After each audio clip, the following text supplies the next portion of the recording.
پہ سارے کام وہ کرتے ہیں جن میں برکت نہیں ہوتی، تو پھر آنے والے وقت میں بھی حالات اس طرح درست نہیں رہتے۔ اور پھر ہم نے ماحول یہ بنایا ہے کہ دکھوں کا رشتہ اللہ رسول سے جوڑ لیا ہے، سکھوں کا تعلق شیطان سے بنا لیا۔ جب تو گھر میں کسی کا انتقال ہو جاتا ہے تو قرآن پاک پڑھایا جاتا ہے، کل شریف ہوتا ہے تو نعت چھیڑ دی جاتی ہے، 10ویں اور چہلوں پہ نعت ہوتی ہے، اور جب خوشی کا موقع آتا ہے تو پھر لوگ کہتے ہیں اب میں نے ڈھول بجانا، اب بینڈ باجا بجانا۔ اس کا مطلب ہے کہ اللہ رسول سے صرف دکھوں کا رشتہ تھا، سکھوں کا وقت آیا تو شیطان کو آواز دے گی، اپنے مزاجوں کو طبیعت پر کچھ بھی فرق نہیں پڑتا۔ کیا کر لیتے ہیں ڈھول بجانے والے؟ مطلب کیا ان کا قد اونچا ہو جاتا ہے؟ کیا ہوتا کیا ہے؟ کچھ بھی نہیں ہوتا، تھوڑی دیر کا شور شرابہ ہے، بیماروں کو تکلیف دینی ہے، غریبوں کو تکلیف دینی ہے، غریبوں کو تکلیف ہوتی ہے۔ جس آدمی کے گھر میں اس کی اماں کی دوائی کے پیسے نہیں نہ ہوتے، جب دیکھتا ہے نا کہ لوگ شادیوں پہ کئی لاکھ اڑا رہے ہیں، کئی لاکھ اڑا رہے ہیں وہ شادیوں پہ، اسے تکلیف ہوتی ہے کہ یار میرے بچے کی تو فیس بھی کوئی نہیں، تو یہ کیا کرتا ہے؟ تو یہ غریبوں کو ستایا جاتا ہے۔ اس لیے کوئی ایسا کام نہ کرے جس سے اللہ رسول ناراض ہو۔ شادیوں میں اتنی غلط رسومات پیدا کر دی گئی ہیں، اتنی غلط رسومات، ڈھول ڈمکا ہے، شور شرابہ ہے، مہندی ہے، فضولیات ہے۔ مطلب بیٹی بیانے کے لیے بیٹی والے کے گھر جانا اور بھنگڑا ڈالنا، اس کا ترجمہ کیا ہے؟ بیٹی لینے گئے ہیں نا، تو بیٹیاں تو عزت سے لائی جاتی ہیں، آپ وہاں بھنگڑا ڈال رہے ہیں، نوجوان شور کر رہے ہیں، یہ بیٹی والے کی عزت ہے کہ توہین ہے؟ پھر ذرا آگے دیکھیں آپ، جوان بچیوں کے ہاتھوں میں پھولوں کی پلیٹیں دے کے کھڑا کر دیا جاتا ہے، دولہے کے ساتھ بوڑھے بوڑھے لوگ ہوتے ہیں۔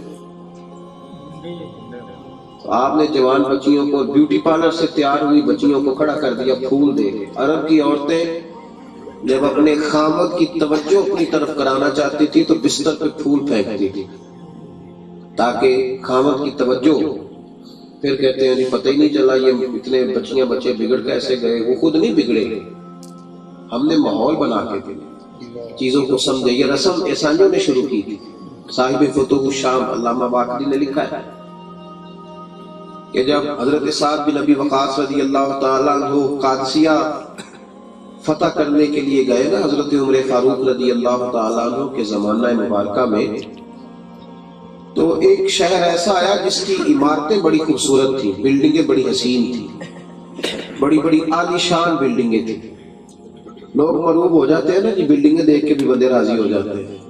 میری طرح کے دیہاتی پینڈو لوگ تو ویسے ہی جلدی متاثر ہوتے ہیں بلڈنگ دیکھ کے۔ میں برطانیہ میں تھا تو مجھے ایک شخص کہنے لگا کہ تھوڑے دن اور رہ جائیں آپ، تھوڑے دن اور رہ جائیں، تو میں نے کہا نہیں مجھے اپنے وطن جانے دو۔ کہنے لگے آپ کو اچھا نہیں لگا ہمارا UK، ہمارا انگلینڈ آپ کو اچھا نہیں لگتا؟ میں نے کہا مجھے نہیں اب اچھا لگتا، اس لیے کہ میں نے مدینہ دیکھ لیا، شہر مدینہ دیکھ کے تو اب اور کوئی شہر نہیں نا اچھی لگتی۔ تو جس نے ہادی دیکھ لی ہو، اچھا ہے ماشاءاللہ، اللہ کی بنائی ہوئی زمین ہے، ساری اچھی ہے، اس نے بنائی ہے نا زمین و آسمان، سارے اچھے ہیں، لیکن بات یہ ہے کہ اب مروب تو وہ بلڈنگیں بڑی بڑی اونچی تھیں، تو چھتوں پہ لوگ بڑے غور سے بلڈنگیں دیکھتے تھے۔ 10,000 سپاہی تھے حضرت سعد بن ابی وقاص کے ساتھ۔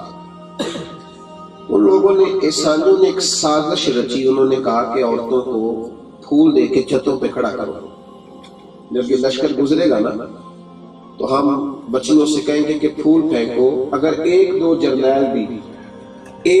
جرنیل بھی ہم قابو کرنے میں کامیاب ہو گئے نا، میری بات کی سمجھ آ رہی ہے آپ حضرات؟ ایک دو جنرل بھی، ایک دو بڑا مجاہد بھی اگر گمراہ ہو گیا تو بات بن جائے گی۔ وہ عورتیں چھتوں پہ کھڑی تھی پھول پھینکنے کے لیے، سب سے آگے حضرت سعد بن ابی وقاص رضی اللہ تعالیٰ عنہ۔ جب آپ نے دیکھا نا کہ یہ سازش کر رہے ہیں، عیسائی سازش کر رہے ہیں، تو آپ نے فوری طور پہ قرآن پاک پڑھنا شروع کر دیا۔ کہا مومنوں تمہیں پتہ ہے نا کہ اللہ فرماتا ہے جب تم گزرو تو نظریں جھکا کے گزرو۔ جب یہ آپ نے لوگوں کو بات سمجھائی نا تو 10,000 کا لشکر، بولے نہیں بھائی آپ کا انتظام مکمل ہے، اب سنیں، آپ بیٹھ گئے اپنی اپنی جگہوں پہ، 10,000 کا لشکر اور نوجوان اور خوبصورت سپاہی، وہ گزرتے رہے، عورتیں چھتوں پہ چڑھ کے پھول پھینکتی رہی، سارا لشکر گزر گیا۔ ایک سپاہی نے بھی آنکھ اٹھا کے نہیں دیکھا. ان عورتوں نے پلیٹیں پھینکی اور کہنے لگی عیسائیوں سے تم کتنے گندے ذہن کے مالک ہو کہ تم مسلمانوں کو گمراہ کرنے کے لیے عورتوں کا استعمال کرتے ہو, اور وہ کتنے عزت دار ہیں جنہوں نے نظر اٹھا کے نہیں دیکھا. تم بھی جھوٹے ہو اور تمہاری باتیں بھی سچی ہیں. اب ساری ہم محمد عربی کا کلمہ پڑھیں گے رسول اللہ کی. تو انہوں نے یہ کام سٹارٹ کیا. ہمارے پاس کدھر سے آیا؟ عورتیں پھول پھینکیں گی, مرد نہیں پھینک سکتے. پھول پھینکنے تو لڑکے نہیں پھینک سکتے, بولے نا جی, آتے ہیں نا پھینکنے. تو مہربانی فرمائے شادیوں پہ لڑکوں کو پھول پھینکنے کی ڈیوٹی لڑکوں کی لگے, اور جس جگہ سے عورتیں گزرے وہاں عورتیں پھینکیں.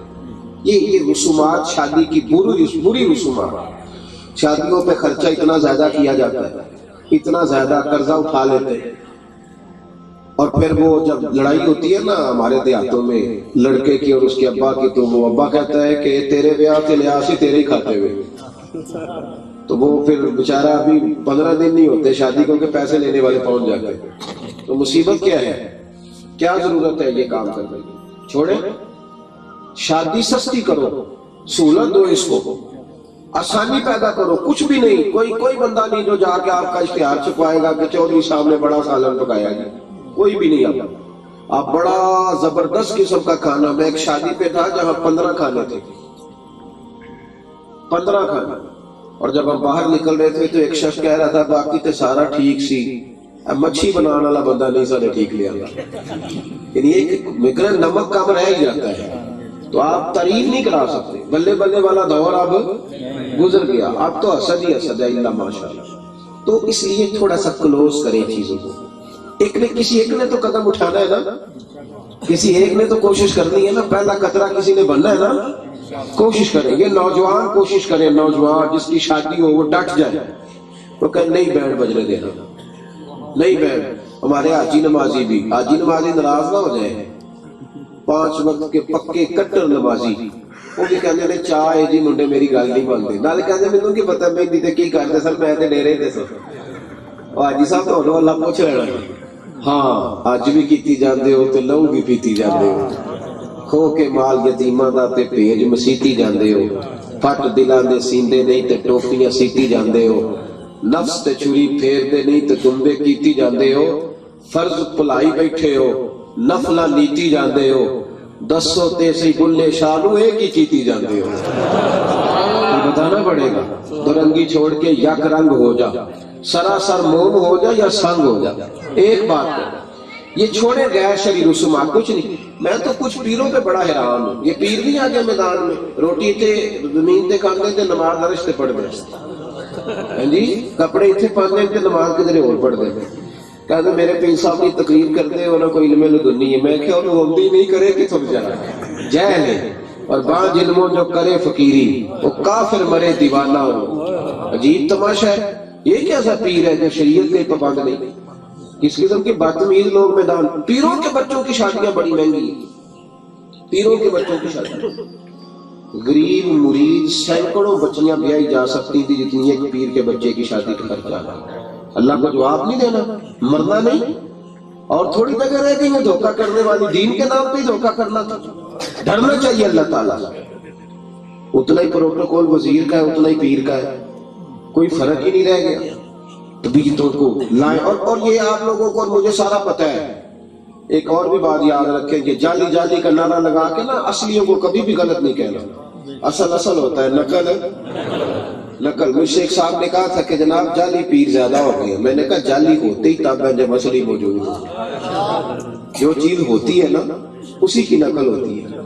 نہیں سمجھ آئیے آپ کو؟ ہم نا جعلی کا نعرہ لگا کے درویشوں کے دروازوں سے دور ہو گئے. سارے جعلی نہیں بھائی, نہیں سمجھ آ رہی. یہ نوجوان بچوں کو دیر سے سمجھ آتی ہے, مجھے پتا ہے. میں سمجھا لوں گا انشاءاللہ تعالیٰ, کوشش کرتا ہوں. یہ 4 سال پہلے نا پاکستان میں 5000 کا نوٹ آیا ہے. پہلے 5000 کا نہیں تھا. ایسا ہی ہے.